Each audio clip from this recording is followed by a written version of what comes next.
Another story that came out over the weekend that truly got my attention was coming out of Canada.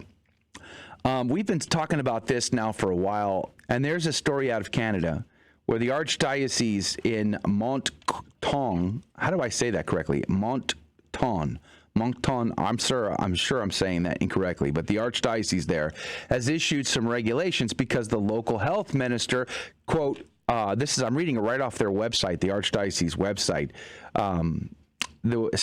It says vaccination remains the best way to counter the spread of the Delta variant and protect the population, especially the unvaccinated.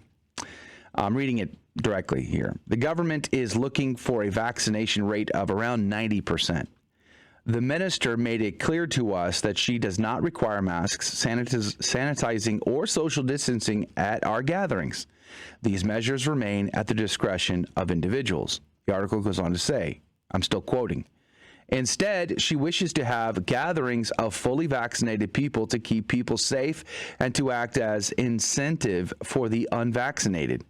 That is why going back to past health measures, mask, sanitizing, and social distancing, as a way to include unvaccinated people at our gatherings is not the measure promoted by the government. Notice that. So those things that we used to do that would help everybody come no matter the vaccination, no, we're not doing those things anymore. There's only one way forward. That's what they're saying here. So this is now the response. Quote, therefore, beginning Wednesday, September the 22nd, at any gathering inside our churches, rectories, or community centers under our supervision, those present must be doubly vaccinated. I'll repeat. Therefore, beginning Wednesday, September 22nd, any gathering inside our churches, I wonder what that means. Rectories or community centers under our supervision, those present must be doubly vaccinated. It goes on to say, by gatherings, we mean religious celebrations, Sunday and weekly masses, prayer meetings, baptisms, weddings and funerals, confirmation, first reconciliation, first communion, parish and pastoral meetings, catechesis meetings, management meetings, conferences, workshops, fraternal and social meetings, bingos, card games, etc. You can't even do bingo unvaccinated? What world do we live in that you can't even do bingo in your parish? By those present, we mean priests, lay ministers, members of choir, volunteers, the faithful, and other participants. This also applies to family members or close friends at baptisms, weddings, or funerals. Young people under the age of 12 are naturally exempted by this measure. Well, praise be to God for that.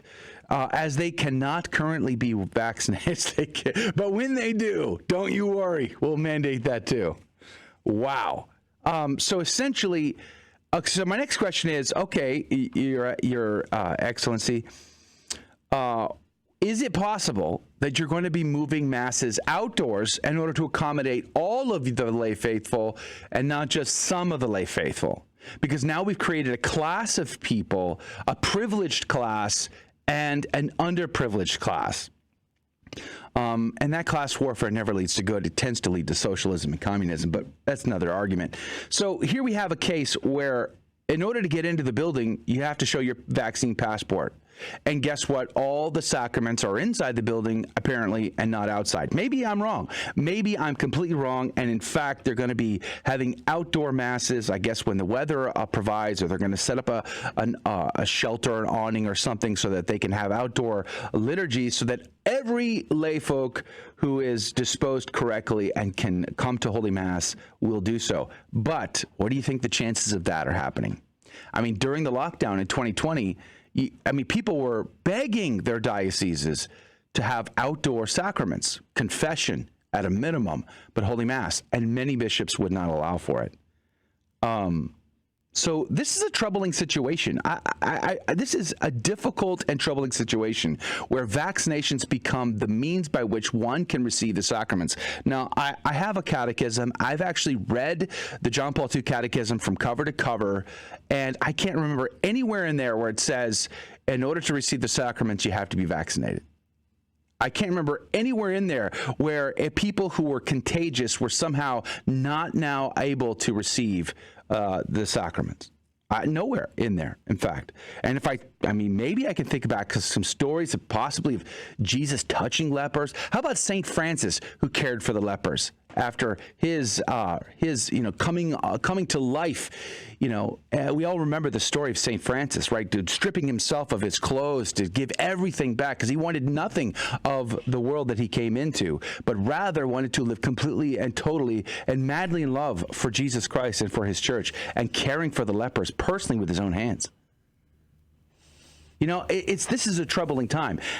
Someone should try their best to reason with the Archbishop out of love and charity, in order to say not just the vaccinated, but all people who are properly disposed should have access to the sacraments. Janice?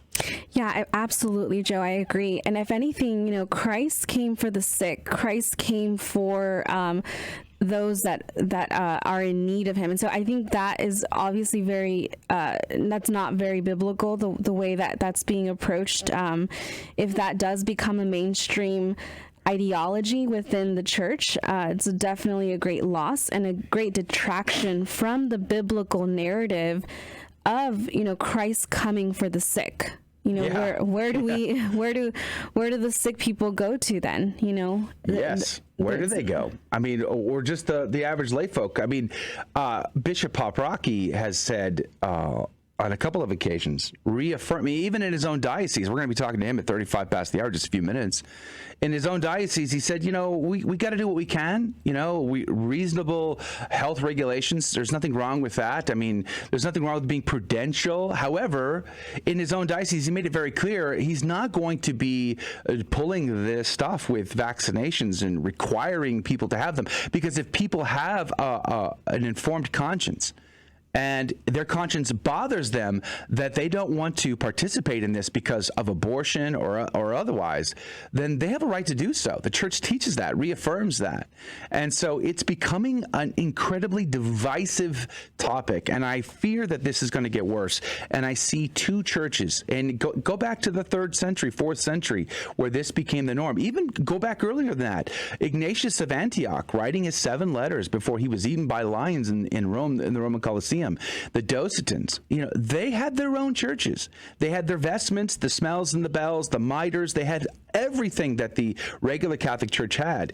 And this is why Ignatius of Antioch exhorted the people to remain faithful to the true church, not the fake one that looks a lot like the real church.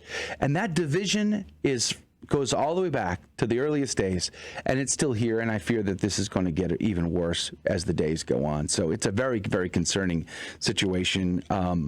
The world, the flesh, and the devil, supernatural faith, supernatural courage.